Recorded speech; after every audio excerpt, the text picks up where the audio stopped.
She is one of the city's top political figures, and she's a main player in the heated JEA fight.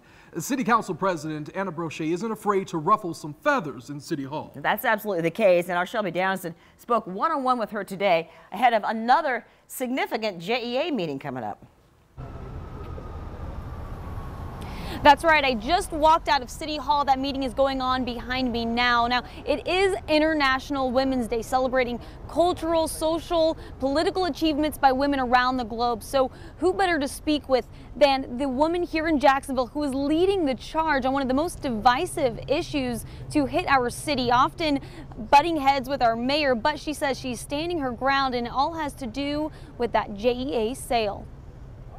I think there's been a lot of focus on that difference, and I think it's actually a healthy thing to express something that you think should be different. Council President Anna Brosche has proven she's a force to be reckoned with. If you can make it through my questions, then it's probably the right thing to do. Some questioned her authority at last month's packed JEA meeting as she denied the mayor the floor. No, I'm not recognizing the mayor.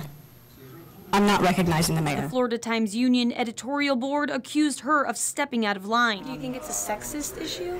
Well, I am picking up on the fact that there was a discussion on a local radio program, which that was said that if my name were Alan Brosche, that I might not be receiving the coaching that I'm getting to, just bite my tongue. She stands by her actions, and she's received praise, especially from other active women in the community, like JEA Union President Valerie Gutierrez. When it comes to pursuing answers about JEA, it would be the biggest transaction that this city has ever faced. It's that big, and big, the biggest one in the nation. She doesn't plan on backing down, and she isn't intimidated. My questions help everybody understand. Are you still enjoying it? Love it. Absolutely love it. And like I said, I just came out of City Hall. That meeting is still ongoing. It's the first special committee over the potential sale of JEA. Now, Anna Brosche created it, but Councilman John Crescenbenny is leading it, and it's a packed house inside. JEA employees and their families are there. They're decked out in red. Many of their shirts have words like JEA is ours, don't sell JEA. And we're going to talk more about this coming up at 6, but I want to tell you some of the big takeaways that are happening right now.